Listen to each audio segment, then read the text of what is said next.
Ashama akkam jirtan qaqqaalii ilmaan biyya koo bakkuma jirtanitti salaamtaan tiyya isin haa dhaqqabdu. Guyyaa har'aa viidiyoo kiyya kana irratti isin gara barbaadanitti hiikachuu dandeessan. An garuu pooyintii keessaa fudhadhe waan qabuuf isin biraan ga'uu barbaade. Maaltu ta'e? Guyyaa tokko mucayyoon bareedduun takka qaama qullaa ofii fiigdee taaksii keessa seente.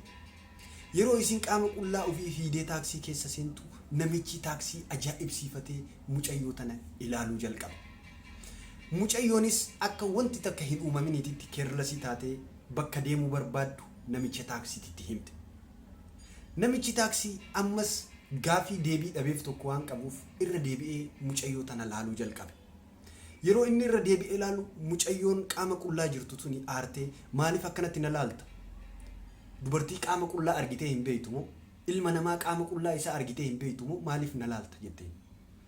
Namichis deebii waan itti dhabe waan qabuuf gaafii qaba waan ta'eef wanti ani si ilaaluuf qaama qullaa kee ta'uu osoo hin taane mallaqa naaf kafaltu eessaa fuutee naaf kafaluu heddi ka jedhu ajaa'ibsiifadhee si ilaaluutti jira jedheen.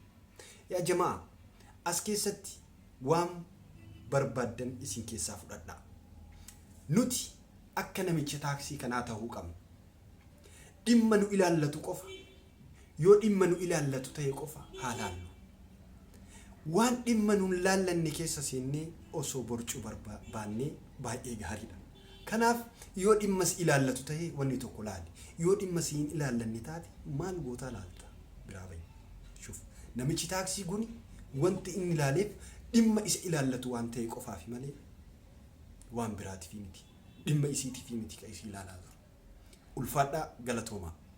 Yeroo biraa viidiyoo biraatiin walitti deebina.